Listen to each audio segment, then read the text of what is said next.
గత కొన్ని రోజులుగా తమిళనాడు రాజకీయాల్ని కుదిపేస్తున్న అంశం తిరుపరామకుండం.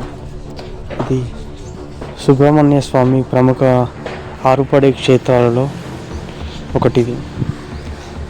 ఈ తిరుపరామకుండం సుబ్రహ్మణ్య స్వామి టెంపుల్ అనుకుని ఒక కొండ ఉంటుంది. ఆ కొండ ఇప్పుడు ప్రధాన అంశం అన్నట్టు. ఎందుకంటే ఇటు హిందువులు ఈ కొండ తమదే అని ఒక వాదన, మరొక సైడు ముస్లింలు ఇది సికిందర్ మలై అని వాళ్ళ వెర్షన్ ఒకటి. గత కొన్ని రోజులుగా చూసుకున్నట్టయితే దీని మీద చాలా డిస్కషన్స్ జరుగుతున్నాయి, ఇది ఎవరిదని.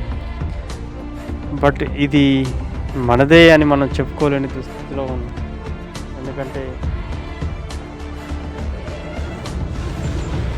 ఎందుకంటే సుప్రీంకోర్టు జడ్జ్ చెప్పారు కదా, ఈ కార్తీక పౌర్ణమి రోజు కొండపైన వెలిగించచ్చు అని చెప్పారు. దానికి నిరసనగా కాంగ్రెస్ నుంచి 120 మంది ఎంపీలు జడ్జిని సస్పెండ్ చేయాలని అంటున్నారంటే అది ఏమనుకోలేదు. వీళ్ళంతా సెక్యులరిస్టులు. అంటే మిగతా మతాలకు ఏదైనా కానీ వెంటనే గుర్తొస్తుంది, బట్ హిందువులకు మాత్రం తరతరాలుగా ఇది అన్యాయం అనే చెప్పాలి. ఎందుకంటే తమిళనాడులో మురుగన్ స్వామి టెంపుల్ లేని ఊరంటూ ఏది ఉండదు. అన్ని సుబ్రహ్మణ్య స్వామి దేవాలయాలు ఉంటాయి. ఎందుకంటే వాళ్ళ తమిళ ఆరాధ్య దేవం.